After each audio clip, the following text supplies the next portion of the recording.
চাঁদপুরে আপনারা সবাই জানেন যে একদিন আগে ঈদ হয়, সৌদি আরবের সাথে মিল রেখে তারা একদিন আগে ঈদ করে। তো কোন জায়গায় ঈদ হচ্ছে সেটাই আজকে আপনাদের সাথে তুলে ধরবো। হ্যালো এভরিওয়ান, কি অবস্থা সবার? আশা করি সকলে ভালো আছেন আর আমিও ভালো আছি। তো আজকে আমি চলে যাচ্ছি আমার নিজ বাড়িতে। আর আজকে যাওয়ার কারণ হচ্ছে আজকে আমাদের বাড়িতে ঈদ। চাঁদপুরে আপনারা সবাই জানেন যে একদিন আগে ঈদ হয়, সৌদি আরবের সাথে মিল রেখে তারা একদিন আগে ঈদ করে। কিন্তু সেই জিনিসটা কোন জায়গায় ঈদ করে সেটা কি আপনারা জানেন? জানেন না, আবার অনেকে জানেন। এটা নিয়ে অনেকের মাঝে আলোচনা সমালোচনা আছে আর এটা থাকবেই। তো কোন জায়গায় ঈদ হচ্ছে সেটাই আজকে আপনাদের সাথে তুলে ধরবো। স্বপ্ন টানে দিলাম পাড়ি অচিন পথে আপন ছাড়ি পেছন ফেলে উঠান বাড়ি প্রিয় মুখার স্মৃতির সারি মন বলে চল ফিরে আর ঈদটা হচ্ছে আমার নিজ বাড়িতেই, আমার নিজ বাড়ির ঈদগাহ ময়দানে একদিন আগে ঈদ হচ্ছে। এটা আমাদের অনেক পুরানো আগ থেকেই দেখতেছি যে একদিন আগে ঈদ হয়। আমরাও করতাম ছোটবেলায়, যেহেতু এখন অন্য জায়গায় থাকতেছি সেই জন্য আর এখন আর ঈদ করা হচ্ছে না।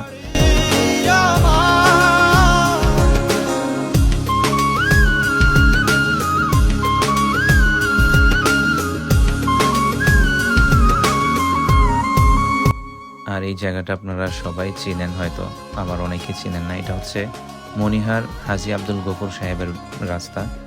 সবাই এক নামে চিনে যায় হাজির রাস্তা। আসছে সেদিন বছর ঘুরে দিচ্ছে রে ডাক আপন সুরে। অবশেষে চলে আসলাম নিজ এলাকায়। আর দেখতে পারতেছেন অনেক কুয়াশা ছিল, কিন্তু আজকে সকালে শুক্রবার সকাল অনেক কুয়াশা ছিল। অবশেষে বাড়িতে পৌঁছে গেলাম। এটা হচ্ছে আমাদের নিজ বাড়ি, এটা হচ্ছে বাড়ির রাস্তা, কবরস্থান। আর এই হচ্ছে আমাদের ঈদগাহ ময়দান, যেখানে কিনা ঈদ হবে। কিছুক্ষণ পরে সব আয়োজন শুরু হবে। আর দেখতে পারতেছেন যে ভাইয়েরা মাইকের আয়োজন করতেছে, যেহেতু এখানে ঈদগাহ ময়দান, তো বয়ান হবে, ঈদের নামাজ হবে। তো আমি আমার মতো ঘুরে আমি চলে যাচ্ছি আমার নিজ বাড়িতে। ঈদগাহর উপর দিয়ে আমাদের ঘরের দিকে যাইতে হয়। এটা হচ্ছে আমাদের বাড়ির রাস্তা। এই তো সময় ফিরে আসা স্বপ্ন যাবে বাড়ি আমার। তো অবশেষে দেখতে পারতেছেন যে ঈদগাহ ময়দানটা সুন্দর করে সাজিয়ে ফেলছে। কিছুক্ষণ পরে এখানে মুসল্লিরা চলে আসবে, বাড়ির চাচা জ্যাঠা ভাই বন্ধু বান্ধব সবাই চলে আসবে, ছোট ভাই সবাই চলে আসবে ঈদের নামাজ আদায় করতে।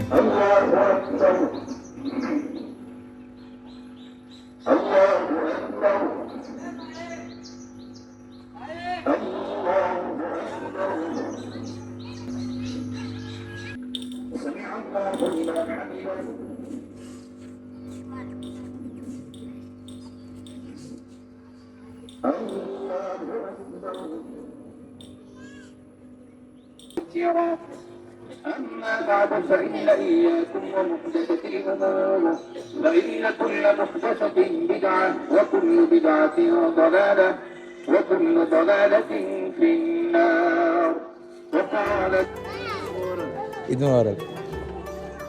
ঈদের নামাজ দেখতে পেলেন যে ঈদের নামাজ শেষ হয়ে গেল আর এখন সবাই মুয়ানাকা করতেছে।